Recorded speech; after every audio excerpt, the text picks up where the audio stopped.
The silence left by Germany's blitz was deceptive.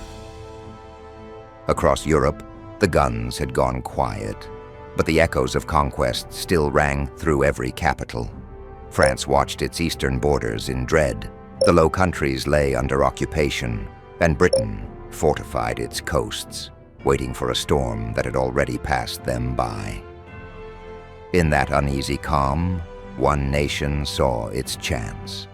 Warsaw had watched Germany's lightning campaign with both admiration and alarm. Berlin's attention was fixed westward, its armored divisions stretched across the Netherlands and Belgium. To the east, the borders stood open, undefended, exposed. For Poland, it was an opportunity too great to ignore. Behind closed doors, mobilization orders were signed. Armored brigades were redirected north. Air squadrons moved to forward bases near Bialystok. Officially, Poland remained silent, but every engine that rumbled in the night told another story. At dawn, the Polish army crossed the border into Lithuania. The assault came without warning. Columns surged toward Kaunas and Vilnius, striking communication lines and cutting through scattered Lithuanian defenses. Light infantry attempted to delay the advance along forested roads, but Polish armor moved too fast, overwhelming checkpoints and command posts before resistance could organize. Within hours, the skies above Vilnius filled with the sound of jet engines. Precision strikes hit radio stations and depots, paralyzing coordination. The Lithuanian government declared a state of emergency and called for international assistance, but none came. Warsaw sent its message. Warsaw to Vilnius. Surrender your forces. We seek stability, not occupation. Vilnius replied with defiance. Vilnius to Warsaw. You cross as liberators, but you act as conquerors. Lithuania will not bow. The battle for Vilnius began before dusk. Polish armored divisions approached from the southwest, artillery positioned along the Neris River, pounding defensive lines on the city's edge.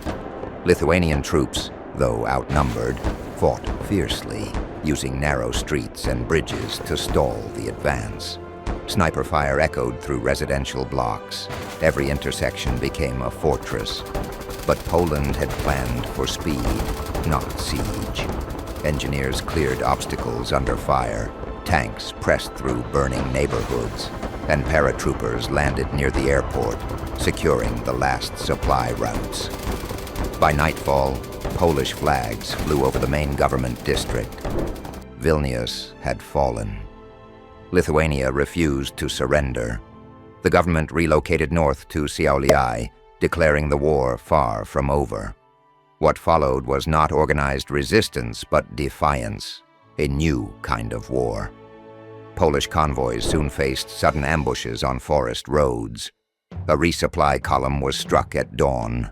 A burning truck blocked the highway, while machine gun fire erupted from hidden positions. Lithuanian insurgents, striking with precision, disappeared before reinforcements could respond. When the smoke cleared, the road was littered with wreckage and the message was clear. Lithuania would not yield quietly. Across the Baltics, Latvia and Estonia took notice.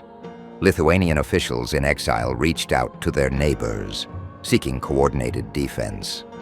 Within days, high-level talks in Riga and Tallinn produced a new pact. It was called the Baltic Resistance. Its declaration read, "We stand united, not for borders, but for survival. The North shall not be trampled again." The alliance combined the remaining Lithuanian armed forces with the Latvian and Estonian militaries, establishing command centers in Tallinn and Riga. Lithuanian insurgent leaders were officially recognized within the alliance, representing their nation's continued struggle. Joint planning and reconnaissance networks were formed, and rapid deployment units were stationed along key border areas. Warsaw dismissed the announcement as largely symbolic. Polish state media referred to the Baltic Resistance as a paper army, and senior generals agreed the alliance was unlikely to stop the momentum of the campaign. Reports of activity along the Latvian border were noted, but no major Polish units were redeployed. Polish reconnaissance forces crossed into northern Latvia, testing defenses near Daugavpils. Minor clashes broke out, an artillery exchange here, a brief skirmish there, but the engagements were limited. Poland had no intention of a full-scale invasion at this time. The Polish units withdrew before the situation escalated. Officially, Warsaw described it as a security operation. But internally, commanders knew the real reason for the pullback. It was not the Baltic Resistance that stopped them, it was information. Warsaw understood the significance. The alliance itself, not the battles, dictated caution. Polish units pulled back toward Lithuanian territory, maintaining positions but avoiding escalation. As its troops pulled back toward Lithuanian territory, new reports arrived in Warsaw. Intelligence that shifted attention entirely southward. Whispers spoke of a meeting in Bratislava. Representatives from the Czech Republic, Slovakia, Austria, and Hungary had gathered in secrecy. Each nation, caught between the rising powers of Germany and Poland, sought a way to preserve their fragile peace. Their answer came in the form of a new pact. It was called the Danube Compact. Its declaration was simple. The safety of Central Europe shall not depend on the mercy of others. Joint command centers were established in Brno and Budapest. Borders were reinforced, air patrols coordinated, and contingency plans drawn for any incursion from east or west.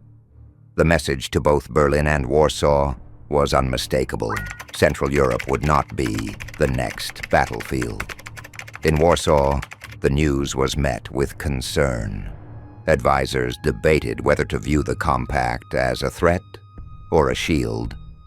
Some argued it would restrain German aggression. Others warned it was a barrier to Poland's growing ambitions. But while Poland deliberated, Germany did not. Berlin watched the chaos in the east with quiet satisfaction. In the shadows of the European map, German intelligence and diplomatic channels moved south and west simultaneously. A confidential message was dispatched across the North Sea. Berlin to Dublin. We have observed your struggle. Continued resistance against London can be supported. Aid, logistics, and strategic advice can be provided to secure your operations. Consider carefully. The Irish government received the communication with disbelief. The island had seen decades of uneasy peace, punctuated by the familiar cycle of tension with Britain and the memory of the recent failed incursion from the north. Now, Berlin promised to intervene, not openly, but covertly, with resources and expertise to tip the balance in Dublin's favor. The reply came cautiously. Dublin to Berlin. Your offer is noted. Consideration and internal consultation are required. A formal response will follow. Hours passed in tense silence. Berlin understood the delay. Ireland would hesitate, weighing the cost of renewed conflict against the promise of German backing. But the point had been made. Britain's western flank was not as secure as it believed. Berlin's intentions were clear. The United Kingdom could be weakened without a direct invasion, using covert support to fan the flames of unrest. Back in Warsaw, generals debated scenarios. Could Poland risk advancing further into Latvia? Could a wider engagement spark Germany's involvement? The intelligence about the Danube Compact compounded these questions. Central Europe was no longer vulnerable, and any misstep could force Poland into a two-front confrontation with alliances it had not anticipated. Poland had secured Lithuania, observed the Baltic Resistance forming, and tested Latvia, and yet the larger picture remained uncertain. Across Europe, uncertainty lingered. Would the next front ignite in Ireland? Could Central Europe see conflict despite the Danube Compact? Or would the Baltic Resistance be forced into action to defend its lands? No one knew for sure. Only one thing was certain.